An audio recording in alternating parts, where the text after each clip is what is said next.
was paid by PJTV when I met him, which was owned by a billionaire at the time.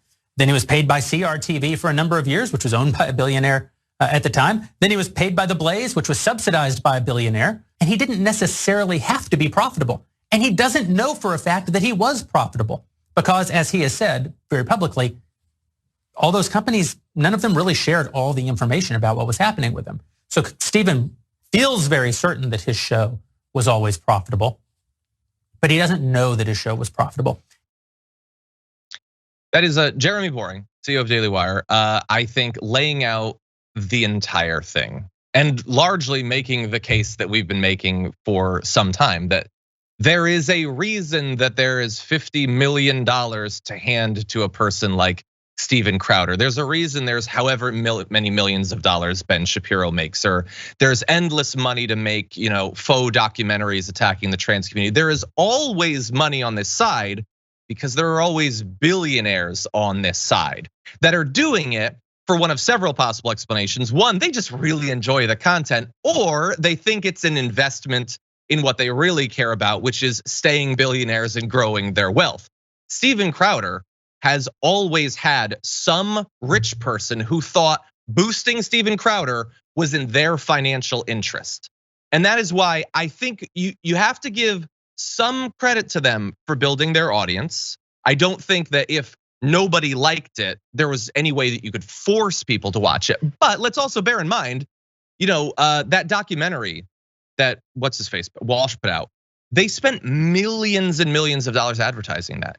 Ben Shapiro, ads about him are everywhere and have been. And now you might say, oh, well, he has an audience. It makes sense to do ads about him. But they didn't start the ads a week ago. They've been doing that for years and years and years before he was anything like he is now.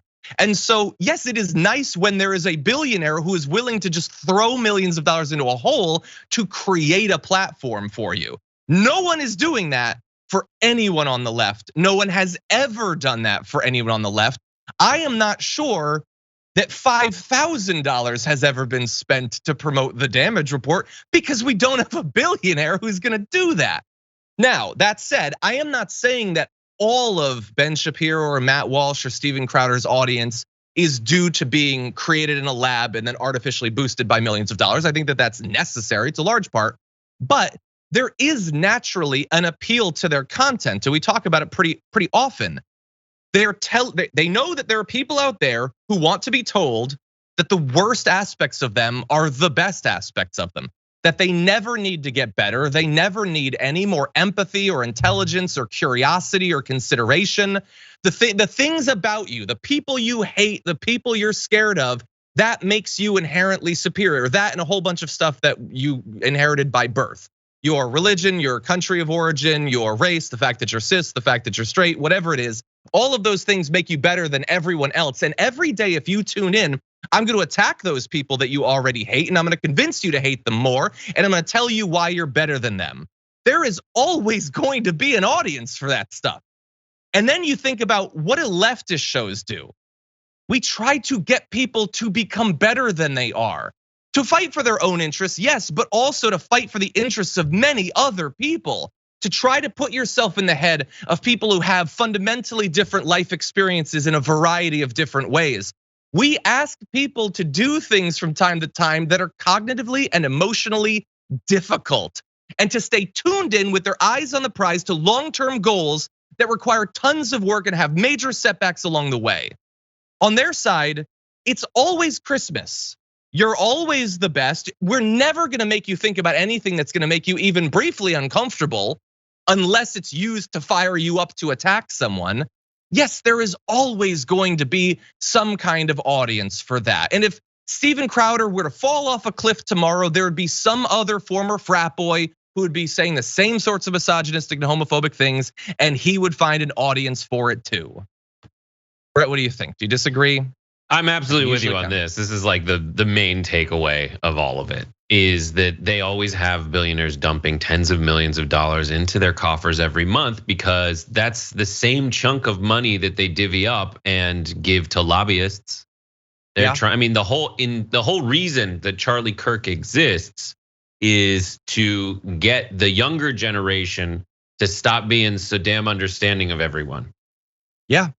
and to get them to funnel more people into country clubs that can then or just make people act against their own interests and support the super rich, and have some kind of BS excuse to claim that it actually helps them too as they go to their job, that it's no longer like a union welding job, it's just some kind of random thing. And get mad at football now. Like that's what they want. It's really what it is. So that when it comes down to the negotiations, now Jeremy Boring is trying to have his cake and eat it too, and he's trying to do the same thing to Steven Crowder. He's just mad. It's like when someone has dated other people and they won't date you, you're like, but here are all the reasons on paper why I'm the same as them. But I'm different. I'm slightly different in that you should go with me. Like, do you think Steven Crowder doesn't know that he's been paid the whole way through to make content and had the giantest social safety net or anti-social safety net? Yeah, he knows that. And that's just like the classic move that everyone has to take.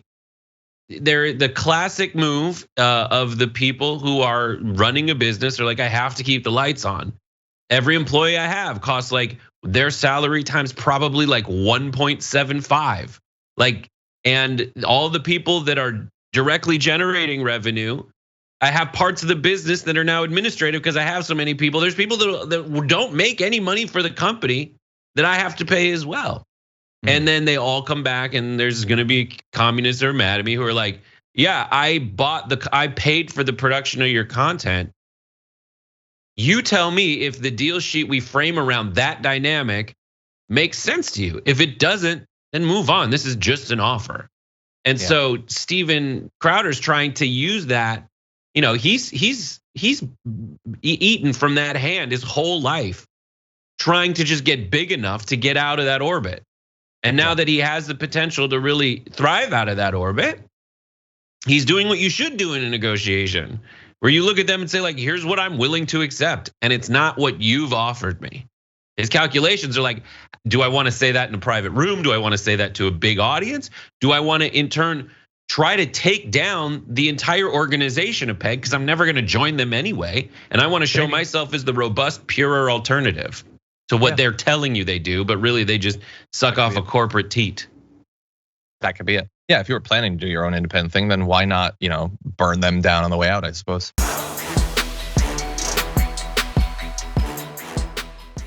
Check out the Damage Report podcast each day, wherever you get your podcasts, whether Pocket Casts or Stitcher or iTunes. You can join me as I give you the news and stories you want, with a range of co-hosts and interview guests jumping in on the fun each day. Again, that's the Damage Report, wherever you get your podcasts. And if you get them at iTunes, don't forget to rate and review. Sometimes I'll read them live on the show.